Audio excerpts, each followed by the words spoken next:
Chapter 9 Fixing a Hole. So I hear you came back kind of early, Albert said that night as I was getting ready for bed. And you didn't steal my best cookies. He smiled, but it was true. What Carson used to do to me, I would then do to Albert. And this year, recognizing the unfairness of it, I didn't. Do you think there are still boarding schools? I asked. You mean like Carlisle, where my dad and ma went? Well, what other kind is there? Well, there's all kinds of boarding schools for rich kids. Not exactly the same experience, but you're safe. The Kill the Indian but Save the Mankind were still around when I was a kid, but mostly gone by the time you were born, I think. Your ma might know better. Why? No reason, I said. His answer didn't really clear anything up. It was still possible that there was an Indian boarding school tied up in George's family past. I took my t-shirt and socks off and then remembered one other thing I wanted to ask. Did you ever wear pajamas? Pajamas? Like the Brady Bunch? Hell no, I only wear my skivs to bed as a courtesy for you. Pajamas are for kids. You want some? He said, laughing. You're going backwards? Skivs are his underwear. No, I was just wondering. That white kid wore some, isn't it? Yeah, they live a different life. I guess their kids get to stay kids longer, or I don't know. Did you ever own a pair? I shook my head and turned off my light as he went downstairs and then took off my jeans and folded them at the foot of my bed. For the last couple of break, for the last couple of days of break, I didn't pick up the phone, and neither did George. If we had lived in the same neighborhood, we would have been forced to run into each other on the road or something, maybe ironed out our awkwardness then, and I would have kept up with the news. But by the time we went back to school, George's neighborhood changed, and everyone our age who lived there knew the change.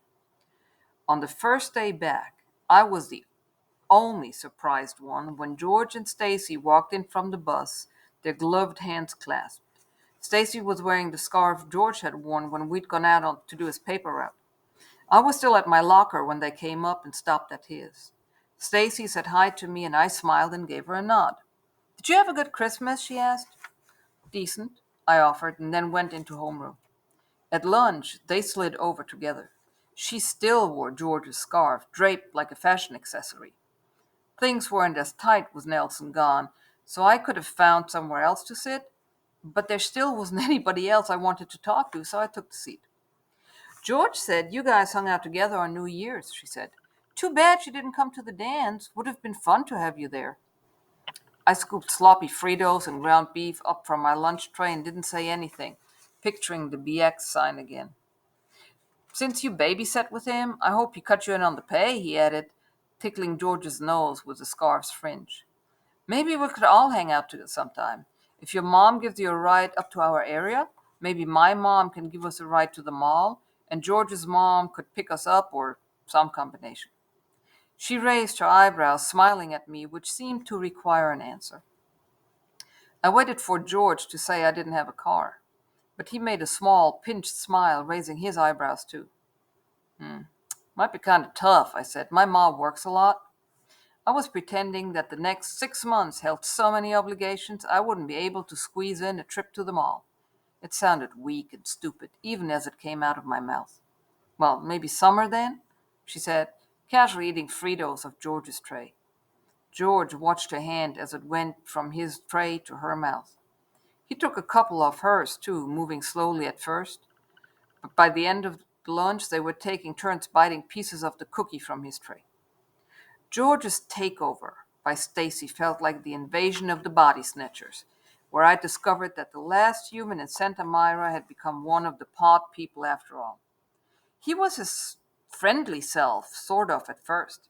He seemed to accept that if we were going to be hanging out, it would be at his house, and I was over there maybe twice a week, or at least once. But more and more, his time was filled with Stacy, though he was too polite to say so.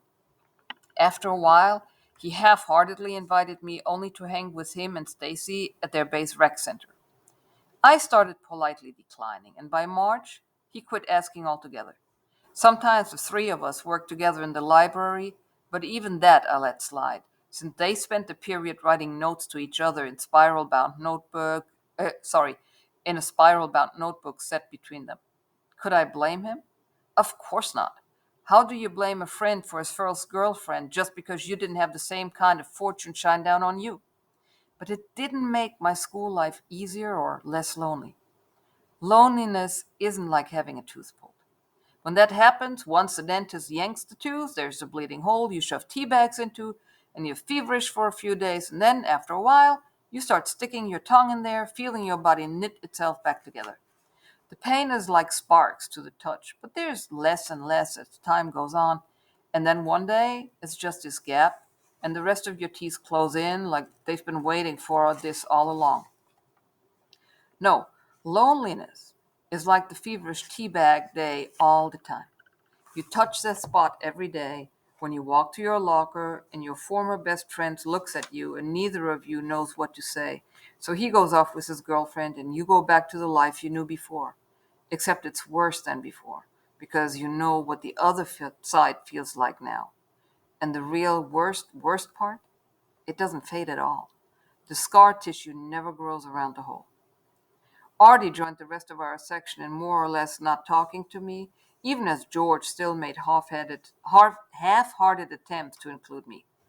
Those efforts seemed like guilt, and there was nothing to be guilty about. It was just a way of things. Unless some Indian girl was going to wind up in my class, one who had all to also find me interesting, there was 0% chance I'd be going out with anyone. I considered Zach's idea more that if I started slipping in my grades just enough, I'd wind up in the middle section, but there was sure to be someone I grew up with. At home, my ma never mentioned my New Year's Eve adventure after I got home, other than to observe that I was earlier than she'd expected me, as she had on that night with Carson. Albert, on the other hand, was never the kind to let something rest. You don't play that album I gave you too much, he said one night. You don't like it? I like it fine, I said. You don't like its lessons, isn't it? Don't you have some magazine to drool over? I asked. Nothing new. I know all these chicks, he said, gesturing to a stack. And the truth? Your droopy dog face is getting me down, so I know it ain't doing wonders for you. Well, then quit looking at me, I said. The winter wind pushed small puffs of snow before the upper and lower panes of the bedroom windows. I kept saying we should take them shut, but Albert said he liked to have fresh air every now and then, even in the coldest winter. You're going to have to get back out there sometime. You got a buddy out there, a guide right now. He could help you get used to knowing what the other world is like without you being thrown right in the middle of it. But if you're ready to come back to our planet, I got a surprise for you tomorrow, if you're up for it. What? Well, it wouldn't be a surprise if I told you, would it? So, because it was Albert, and because I didn't have anything better to do, the next day after school, we bundled up and walked down the road. Don't worry, it ain't fair. It ain't far, he said. When we crossed the bush line and I saw Buck Jameson had a kerosene lantern on, I had a good idea of where we were going, which was confirmed when we turned into his driveway. Bug was sitting in his chair near the pool table, a gallon of Rhine wine glowing in the kerosene light. So this is the guy, huh? He said, looking me over. Let me see your hands. I stuck 'em out and he grabbed them both, running them palm up and then turning them palm up and then ran his thumb over the tips of each finger. Kind of small. Might be a hard reach. No experience at all either, I'm guessing. Well, no experience of the kind he needs, he said, and both he and Albert laughed. Shining your pole might give you calluses on your palms, but where you need them for this is on the tips. I've had enough dealings with this kind of elder to know he was testing me, and it was my job not to get pissed off. If elders knew they could embarrass you, they would go for it every time. Depends on your technique, I said, and they both burst out laughing harder. All right, bring my guitar out, he said, pointing to a case in the corner. He had a wooden leg, and I'd heard he'd got pretty used to ordering people around in his house or throwing them out right out the door. I grabbed the case. Okay, now give it here. He strapped it on and played some old country tunes I vaguely recognized. Then he took it off, drew a big slug from the bottle, and offered it to me. I declined, but Albert took a drink from it. Your turn. To do what? I said. Put it on, he said, lifting the strap out for me to slip under. The guitar was enormous. The one you... I started, then remembered there was something funny about that exchange between the Bug, and Harvey Mastic. The one Carson had seems smaller than this. It is. It's a three-quarter scale for treble or kids. Some people say to start on those and move up to this. But you do that, you get the fingering all wrong when you switch. Now you don't want to get the fingering wrong, do you? I knew they were going to laugh again, and this time I just decided to join them. So, you a kid or you want to be a man? Which one are you? A man, I said. Pretty good, he said, in his signature alteration of the word good. Okay, we're going to start on chords. The first two you're going to learn are D and A. He took each of my fingers and lined them up and says, this is a D, strum. I did. It would be awesome to say I sounded incredible, but I sounded clunky and thick, almost like I had dropped the guitar. The next one is just a little up, he said, moving my fingers. This will be easier for you than it is for me because your fingers are small. The A is crowded. Now you're going to go back and forth between these two until your fingers hurt so bad you can't stand it anymore. And if you're a real man, you'll go another 10 minutes after that. That's the only way to build up those calluses. And it ain't by doing what you've been up to when you're on your lonesome. We started slowly, with lessons and practice every day for about an hour. And for the first week, I could barely play those two chords. It hurt so bad. But I got faster, and the sound got clearer. Albert shot pool while I practiced. Sometimes nieces and nephews of the Bugs came over. We were sort of half-assed relatives. My cousins Innes and Ace were his nephews from his mother's side, but none of them had any interest in learning music. As spring came on and the sun stayed up longer, I stuck around at the Bugs later, playing, learning actual songs, but none that I was all too fond of. Whenever I mentioned the Beatles song to him, he said I wasn't ready. Most of their songs sound easy, but there's at least one killer chord in even the simplest arrangement. That's how smart they were. Everyone else took shortcuts. He said that was the problem with Hank Williams. Taught everyone how to do what he could do. Suddenly, look at that. He was out of work, and the next thing you know, he's dead in the back of a Cadillac on his way to a gig. He knew he'd given away all his secrets. Aren't you giving away your secrets to me, Bug? I asked. Not on your life. You don't have a big enough brain to hold my secrets. But I do think you're ready for the next step tomorrow. When I walked in 24 hours later, I discovered the next step was a duet. Carson was sitting there in the chair I usually sat in, his three-quarter scale guitar in hand. We hadn't really hung out since before Christmas, but we were going to be stuck on the same planet with each other for the rest of our lives, so I strapped on the Bugs guitar. Let me warm up a little, he said, and started playing Yesterday. Join in if you want. I could play some of it, but there were still blank spots, holds. I watched to see what he was doing. It was going to be a while before I was at his level.